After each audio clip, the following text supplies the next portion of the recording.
Muito obrigado. Bom dia aqui, boa tarde para vocês aí já, né? Barreto, Mansur, Gilmar, boa tarde a você que está sempre com a gente aqui no Redação Sport TV, aqui em Barranquilha, 2 horas a menos em relação ao horário oficial de Brasília, ao contrário do Rio de Janeiro, castigado pela chuva. O tempo aqui é bom, a temperatura de 28 graus, céu aberto, sem nenhuma nuvem, sol, aquele vento também para amenizar o calor. Barranquilha que se caracteriza também por um calor muito forte sempre.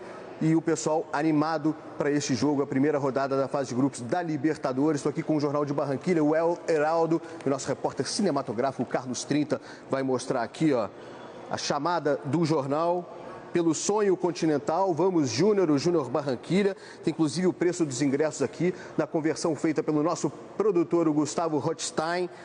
Os bilhetes para a torcida do Júnior Barranquilha, o preço varia de R$ 38 a R$ 127 reais. E o Fred Uber, que está com a gente também para essa cobertura do Flamengo no Globoesporte.com, informa que para a torcida do Flamengo esse preço é de cerca de R$ 80 reais para os rubro-negros que vierem a Barranquilha. Inclusive, nossa equipe conversou ontem com torcedores do Flamengo que moram aqui em Barranquilha e eles contaram que a torcida estava um pouco desanimada. O time é o 4º colocado, Barreto, no Campeonato Colombiano, tem 12 pontos, 7 jogos, são 3 vitórias, 3 empates e 1 derrota, mas venceu o Jaguares por 3-2 nos acréscimos. O Borja, ex-Palmeiras, fez um dos gols e isso trouxe de volta a confiança para a torcida do Júnior Barranquilha. O El Heraldo traz aqui um retrospecto dos confrontos do Júnior Barranquilha aqui no Metro, como eles chamam, o estádio metropolitano, a casa deles, contra os principais times sul-americanos. E inclui vários brasileiros, como o Santos, o Grêmio que eles derrotaram, o próprio Flamengo. Lembra o confronto pela Libertadores de 84 contra o Flamengo, a vitória do Flamengo por 2-0, gols do Tita e do Edmar. Mas o retrospecto geral contra os gigantes da América do Sul, incluindo aí os times argentinos como River Plate, os uruguaios como Peñarol, esse retrospecto não é favorável. Esses 14 jogos, 6 derrotas do Júnior Barranquilha, 5 empates e apenas 3 vitórias. Eles perderam para o Flamengo, como eu disse, na Libertadores de 84 e perderam também naquela semifinal da Sul-Americana de 2017, derrota no Maracanã por 2-1 e aqui em Barranquilha o Flamengo também venceu por 2-0. O torcedor do Flamengo vai se lembrar, 2 gols do Felipe Viseu e o César ainda defendeu um pênalti. De qualquer forma, o tratamento dado, e aí tem um jornal de ontem, o mesmo El Heraldo, que é o jornal local, o Carlos Trinta vai fechar aqui pra gente, é a maneira como a imprensa colombiana trata o Flamengo. Não é só no Brasil que o Flamengo é colocado como o time a ser batido, não, Barreto. Aí está, Flamengo, o favorito do grupo e do torneio. O Flamengo é tratado por toda a imprensa colombiana como o time a ser batido nesta Libertadores. Eles chegam a citar aqui o time dos sonhos, como eles chamam, o time dos sonhos comandado pelo Jorge Jesus, dão um enorme destaque ao Gabriel Barbosa, o Gabigol, o maior artilheiro do novo Maracanã, né? 33 gols, fez 3 gols na goleada de sábado contra a Cabo Friense no Maracanã, pelo Campeonato Carioca, marcou 9 vezes em apenas 7 jogos deste ano, tem uma média total no Flamengo de quase 0,8, uma média espetacular do Gabigol. O Flamengo que desembarcou ontem à noite, já na madrugada, início da madrugada, no Brasil, 00:30, horário de Brasília, o time chegou aqui no hotel. Nós estamos, inclusive, no saguão do hotel onde a delegação do Flamengo está concentrada. Alguns torcedores recepcionando o Flamengo, já com aquele cartaz, o desenho do Gabigol. Hoje tem gol do Gabigol. Uma torcedora que se emocionou muito ao entregar o cartaz para o Gabigol e tirar uma foto com ele. Os jogadores do Flamengo não falaram com a imprensa, mas eles chegaram aqui no hotel por volta de 00:30 no horário de Brasília, 10:30 aqui em Barranquilha. Vão treinar hoje à tarde no centro de treinamentos da seleção colombiana. E lembrando que esse time chegou com 4 desfalques, né? Tá sem o lateral direito Rafinha, o zagueiro Rodrigo Caio e o atacante Bruno Henrique, que se recuperam de lesão, e também sem o Ilharão, que foi expulso na conquista da Recopa Sul-Americana contra o Independiente Del Valle e por isso cumpre suspensão. E eu deixo para vocês essa questão, né? Quem serão os substitutos? Tem o João Lucas como opção na lateral direita, a posição de origem do João Lucas. Lembrando que o Jorge Jesus já testou o Orlando Berrío, que aliás é colombiano, naquela posição, mas atuou por apenas 10 minutos. Será que ele vai tentar o Berrío ali ou joga mesmo com o João Lucas, que seria a solução natural?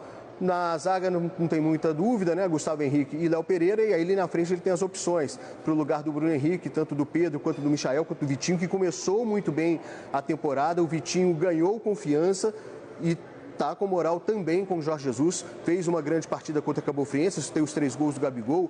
o Michael fez outro gol, mas o Vitinho acertou uma bela bola na trave, deu muitas assistências ali para os seus companheiros, se movimentou bastante e essa curiosidade também a imprensa colombiana retrata, que do ano passado para cá o Flamengo se tornou ainda mais forte, ganhou opções de jogo. Então, por exemplo, para a própria vaga do Bruno Henrique, temos 3 jogadores aí com características diferentes. O Pedro, que seria um centroavante de referência, o camisa 9 clássico. Tem o Michael, que como o Vitinho joga mais aberto, mas entre eles também há características diferentes. O Michael mais agudo, mais driblador, chega mais à linha de fundo. O Vitinho com aquele corte para dentro e bater de fora da área. A finalização, um dos destaques dele, inclusive, é ambidestro. O Vitinho, que começou bem a temporada, é uma boa aposta, mas eu não sei o que vocês fariam aí no lugar do Jorge Jesus. Certamente o técnico português sabe muito bem o que fazer, Barreto. Sabe, não conta pra gente, né? Jorge Jesus gosta de manter o mistério até a hora da escalação, né? O incrível do trabalho dele, ele fez no sábado, botou um time com muitas modificações, praticamente só o Gabigol começando, o Arão, porque não ia jogar esse jogo por causa da suspensão. Teve uma hora que ficou um volante a menos, né? Impressionante, mas o impressionante... Aliás, um zagueiro a menos. Aí ele botou o Arão na defesa. Thiago Maia no lugar do Dantas, né? Mas o mais impressionante, todo mundo que entrou parecia saber exatamente o que tinha que fazer há muito tempo. Isso é muito incrível. Porque a gente, por vezes, comentou, vieram os reforços, mas eles estão demorando a entrar, estão jogando poucos minutos. Certamente eles estavam sendo preparados para quando entrassem com absoluta noção. Embora seja muito curioso nesse Flamengo, e isso eu acho que vai moldar a decisão da escalação para o jogo na Colômbia, o Flamengo não tem recursos fartos no elenco, mas ele joga com um modelo baseado em 2 meias que partem dos lados, na sua formação principal, Arrascaeta e Everton Ribeiro. E o Flamengo não tem substituto para esses jogadores, em termos de características. Sim. O Flamengo parte para atacantes de lado mais agudos, de mais enfrentamento. Seria talvez na o marcação. Diego, mas aí... Mas ele tem entrado muito mais na posição do segundo volante, do segundo volante por dentro. Ele querendo manter... A final do Mundial tentou o Diego no lugar de um deles. A final do Mundial teve um bom momento que ele jogou com o Bruno Henrique mais aberto por causa da questão do Arnold e com o Arrascaeta vindo fazer essa função por trás do atacante. E aí é mais fácil, quando você quer substituir por aí, é mais fácil às vezes você jogar com mais peças. Você aí pode colocar um outro atacante por dentro, você sente menos a diferença. Mas o fato é que nessa característica de meias, que são de característica de meias atacantes, mas que partem do lado do campo, que o Flamengo normalmente começa os seus principais jogos, não há um substituto. Ele mantendo esse modelo, em tese, entraria o Pedro por dentro. O Pedro Rocha jogou menos, né? Então, o Vitinho ou o Michael mudariam esse funcionamento. Partiriam pelo lado, trazendo talvez o Arrascaeta ou o Everton Ribeiro para o centro. Ele já está mudando um pouco a característica do Vitinho. O Vitinho hoje já é um jogador que já trabalha muito mais na construção por dentro do que era aquele jogador, aquele atacante de lado. Quando o Bruno Henrique não pôde jogar contra o... Peraí, foi o Bruno Henrique ou o Gabigol? O primeiro jogo contra o Independente Del Valle, quem não pôde jogar foi o Gabigol. Isso, o Bruno Henrique jogou e se machucou. Então, mas esperava-se que o Pedro seria o substituto imediato do Gabigol. E não foi. Não foi. Ele botou o Diego, né, como mais um no meio do campo, e liberou o Arrascaeta um pouco mais para frente. Então, quer dizer, a cabeça do Jorge Jesus também funciona na substituição, ela não funciona na maneira de botar o jogador de uma casinha. Ali tinha a característica também, talvez, da altitude que tenha moldado algum tipo de escolha. Pode ser. Talvez tentando ter um pouco mais da bola. E ele já deixou isso claro, e os técnicos europeus trabalham dessa forma, que o jogador não tem uma posição fixa, né? O jogador não tem uma... O jogador tem funções, ele tem que estar capacitado para executar funções dentro de campo. E é isso que hoje você vê que os jogadores do Flamengo, quase todos eles, se não todos eles, têm mais do que uma característica. O Arão, ele pode jogar de volante, defensivo, contenção ali na frente dos 2 zagueiros, como pode jogar como zagueiro, como ele testou agora, como pode jogar como um meio avançado. O Arrascaeta já joga de centroavante, o Vitinho agora já joga de meia, os laterais fazem essa construção por dentro como se fossem meias. Então, aos poucos, ele vai moldando o elenco a uma versatilidade que agora eu entendo que as primeiras declarações dele esse ano, ele chegou a fazer uma brincadeira com uma declaração, se eu não me engano, do Vanderlei, que disse que os técnicos brasileiros já mapearam decifraram o código Jorge Jesus de jogo, e o Jorge Jesus falou assim, eu já tenho novidades. Ele precisa apresentar algo diferente. Mansur, na abertura do programa demos destaque à sua coluna que fala da construção do ídolo. Você está falando do Gabigol, né? Eu acho o Gabigol é um personagem riquíssimo que a gente tem por aqui, por vários aspectos. Primeiro, ele permite uma série de debates em torno dele. Um deles, o principal, que para mim é a grande contribuição que ele tem dado ao futebol brasileiro, que é a construção do ídolo jogando aqui. Um jogador que atrai criança, que é motivo para se ir ao estádio, seja lá o gestual da comemoração, o corte de cabelo, o personagem, a construção mesmo de um personagem. O Gabigordo. Isso. Torcedor que e fundamentalmente o que ele tem feito em campo, que é uma influência, é um impacto brutal. Sim. Em termos de atuação, de rendimento, é incrível. Esse começo de temporada está... E ele acaba também, por isso, suscitando outras discussões.